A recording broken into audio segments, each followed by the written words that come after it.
Hi friends, ಇವತ್ತು ಬೆಳಗ್ಗೆ ಬೆಳಗ್ಗೆ ಬಂದು ನಮ್ಮ ಅಭಿ ಅಣ್ಣ ಮೀನಿಗೆ ಹಿಡಿಯಕ್ಕೆ ಹೋಗೋಣ ನಡಿ ಅಂತ ಹೇಳಿದ್ನು. ಆಚೆ ಎದ್ದು ಬಂದಿದ ತಕ್ಷಣ ನಂಗೆ ದರ್ಶನ ಆಗೋದು ಫಸ್ಟ್ ಏಮ್ನೆ ಯಾವಾಗ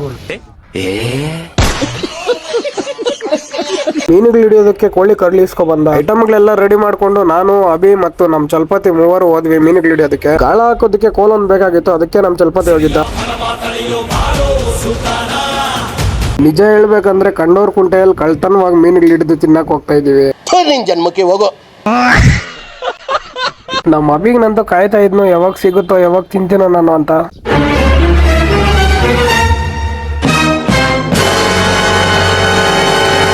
ಗಾಳ ಹಾಕಿದ ತಕ್ಷಣ ಮೀನುಗಳೆಲ್ಲ ಓಡ್ಬಿಟ್ವು. ಕಡೆಗಂತೂ ಒಂದ್ ಮೀನು ಕೂಡ ಸಿಕ್ಕಿಲ್ಲ. ನಮ್ಮ ಅಭಿಗನ್ ಮನ್ಸಲ್ಲಿ ಮಕ್ಳ ಜೊತೆ ಹೋದ್ರೆ ಆಗೋ ಕೆಲಸ ಕೂಡ ಆಗಲ್ಲ ಅಂತ ಅನ್ಕೊಂತ ಇದ್ನು.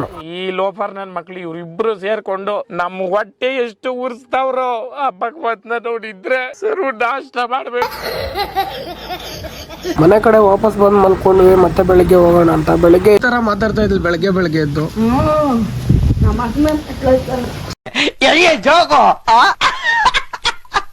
ನಿನ್ನೆ ಅಂತೂ ಸಿಕ್ಕಿಲ್ಲ. ಇವತ್ತೇನಾದ್ರೂ ಮಾಡಿ ಮೀನುಗಳು ಹಿಡಿಬೇಕು ತಿನ್ಬೇಕು ಅಂತ ಗಾಡಿಗೆ ಪೆಟ್ರೋಲ್ ಹಾಕ್ಸ್ಕೊಳಕ್ ಬಂದ್ವಿ. ನಾವ್ ವಿಡಿಯೋ ಮಾಡ್ತಾ ಇದ್ವಿ ನೋಡಿ, ಅಣ್ಣದ ಮನದಾಳದ ಮಾತು ಕೇಳಿಸ್ಕೊಳ್ಳಿ. ಅಣ್ಣ ನನ್ನ ಕೈಲಿ ಆಯ್ತಾ ಇಲ್ಲ. ಗಾಡಿಗೆ ಫುಲ್ ಟ್ಯಾಂಕ್ ಪೆಟ್ರೋಲ್ ಅಂತೂ ಹಾಕ್ಸ್ಕೊಂಡ್ವಿ. ಕಳ್ತನವಾಗಿ ಮೀನುಗಳು ಹಿಡಿಯೋ ಜಾಗಕ್ಕೆ ನಾನು ನಮ್ ಚಲ್ಪತಿ ಇಬ್ರು ನಮ್ ಜರ್ನಿಯನ್ನ ಸ್ಟಾರ್ಟ್ ಮಾಡ್ಕೊಂಡ್ವಿ.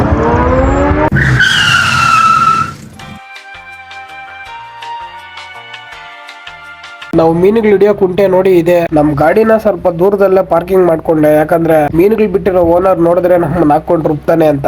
ದೇವ್ರು ನಿನ್ಗೆ ಒಳ್ಳೇದ್ ಮಾಡ್ತದ. ಇಲ್ಲ ಚಾನ್ಸೇ ಇಲ್ಲ. ಯಾರೇನಾದ್ರು ಅನ್ಕೊಂಡ್ಲಿ ಅಂತ ನಮ್ ಚಲ್ಪತಿ ಅವರು ಮೀನಿಗೆ ಗಾಳ ಹಾಕೋದಕ್ಕೆ ಗಾಳ ರೆಡಿ ಮಾಡ್ಕೊಂತ ಇದ್ರು. ನಾವು ಬಂದಿದ್ದೀವಿ ಅಂತ ನೋಡಿ ಎಲ್ಲ ಮೀನುಗಳು ಮೇಲೆ ಬಂದು ನಮ್ಮನ್ನ ವೆಲ್ಕಮ್ ಮಾಡ್ಕೊಂತ ಇದ್ವು.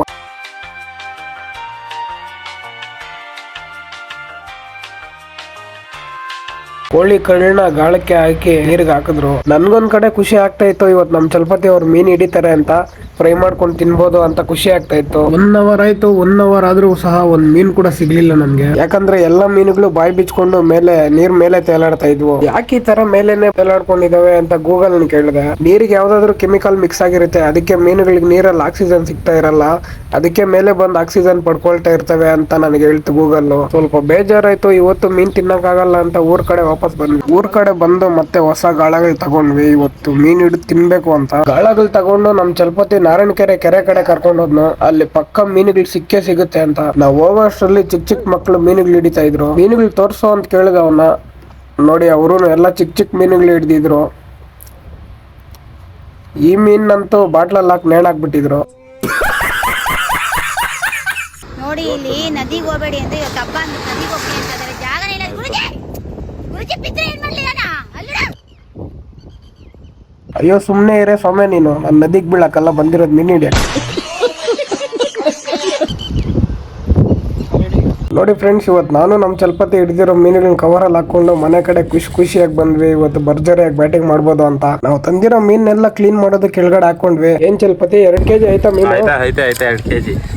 ನೋಡಿ ಫ್ರೆಂಡ್ಸ್, ಇವಾಗ ತಾನೇ ಫ್ರೆಶ್ ಆಗಿ ಕೆರೆಯಿಂದ ಇಟ್ಕೊ ಬಂದಿರೋಂತ ಮೀನುಗಳು. ನಮ್ ಚಲ್ಪತಿ ಅವರು ಮೀನುಗಳು ಕ್ಲೀನ್ ಮಾಡ್ಕೊಳಕ್ ಸ್ಟಾರ್ಟ್ ಮಾಡ್ಕೊಂಡಿದ್ದಾರೆ. ಮೀನುಗಳು ಕ್ಲೀನ್ ಮಾಡೋದ್ರಲ್ಲಿ ನಮ್ ಲಕ್ಕೂರಲ್ಲೇ ಎಕ್ಸ್ಪರ್ಟ್ ಇವರು. ಟೈಮ್ ನೋಡಿದ್ರೆ 6 ಗಂಟೆ ಆಗಿತ್ತು. ಒಬ್ಬರೇ ಕ್ಲೀನ್ ಮಾಡಿದ್ರೆ ಲೇಟ್ ಆಗುತ್ತೆ ಅಂತ ನಾನು ಕೂಡ ಸ್ವಲ್ಪ ಸಪೋರ್ಟ್ ಮಾಡಿದೆ. ರೆಕ್ಕೆ ಪುಕ್ಕ ಎಲ್ಲ ಕಟ್ ಮಾಡಿದಾದ್ಮೇಲೆ ಈ ತರ ಬೂದಿಯಲ್ಲಿ ಚೆನ್ನಾಗಿ ಉಜ್ಕೋಬೇಕಂತೆ. ಹಂಗಂತ ನಮ್ಮ ಎಕ್ಸ್ಪರ್ಟ್ ಎಲ್ಲ ಅವ್ರು ಹೇಳಿದ್ದು. ಬೂದಿಯಲ್ಲೆಲ್ಲ ಉಜ್ಜಿದಾದ್ಮೇಲೆ ಮತ್ತೆ ನೀರಾಕಿ ಚೆನ್ನಾಗಿ ಉಜ್ಕೋಬೇಕು.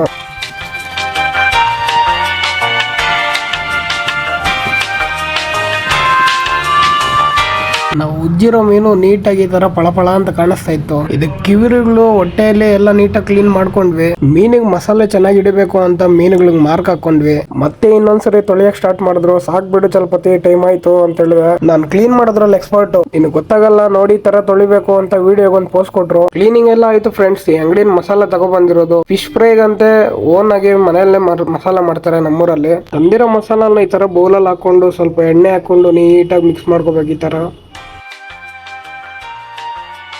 ಈ ಮಸಾಲೆಗೆ ರುಚಿಗೆ ತಕ್ಕಷ್ಟು ಉಪ್ಪು ಹಾಕೋಬೇಕು, ಖಾರದ ಪುಡಿ ಹಾಕೋಬೇಕು. ನಿಮ್ಗೆ ಜಾಸ್ತಿ ಬೇಕಂದ್ರೆ ಜಾಸ್ತಿ ಹಾಕೊಳ್ಳಿ, ಕಡಿಮೆ ಬೇಕಂದ್ರೆ ಕಡಿಮೆ ಹಾಕೊಳ್ಳಿ. ಮತ್ತೆ ಒಂದ್ಸರಿ ನೀಟಾಗಿ ಮಿಕ್ಸ್ ಮಾಡ್ಕೊಳ್ಳಿ. ಎಲ್ಲ ಮಿಕ್ಸ್ ಮಾಡಿರೋ ಮಸಾಲೆನ ಚೆನ್ನಾಗಿ ಮೀನುಗಳಿಗೆ ಹಚ್ಕೋಬೇಕು. ಫೈನಲ್ ಆಗಿ ಎಲ್ಲ ಮೀನುಗಳಿಗೂ ಹಚ್ಚಿರೋ ಮಸಾಲೆ ಈ ತರ ಕಾಣಿಸ್ತಾ ಇತ್ತು. ಮಸಾಲೆ ಹಚ್ಚಿರೋ ಮೀನುಗಳನ್ನ ಒಂದ್ ಅರ್ಧ ಗಂಟೆ ಪ್ಲೇಟ್ ಮುಚ್ಚಿ ಸೈಡಲ್ಲಿ ಇಟ್ಬಿಡ್ಬೇಕು. ಯಾಕಂದ್ರೆ ಮೀನುಗಳಿಗೆ ಮಸಾಲೆ ಎಲ್ಲ ಚೆನ್ನಾಗಿ ಹಿಡಿಬೇಕು. A few moments later. ಅರ್ಧ ಗಂಟೆ ಆದ್ಮೇಲೆ ಒಲೆ ಮೇಲೆ ಬಾಣ್ಲೆ ಇಟ್ಕೊಂಡು ಎಣ್ಣೆ ಹಾಕೊಂಡು ಕಾದಿರೋ ಎಣ್ಣೆಗೆ ಚಿಟ್ಟಾಪಟ ಅಂತ ಬಿಡ್ತಾ ಇರ್ಬೇಕು ಮೀನುಗಳು.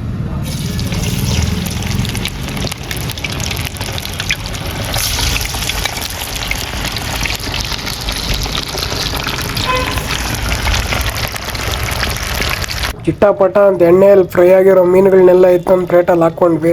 ಅಬ್ಬಬ್ಬಬ್ಬ ಲ್ಯಾಟ್ರಿ. ಫ್ರೆಂಡ್ಸ್, ಟೇಸ್ಟ್ ಅಂತೂ ಸೂಪರ್ ಆಗಿದೆ. ಕೆರೆಯಲ್ಲಿ ಹಿಡಿದು ಫ್ರೆಶ್ ಆಗಿ ಮಾಡ್ಕೊಂಡು ತಿನ್ನೋ ರುಚಿನೇ ಬೇರೆ.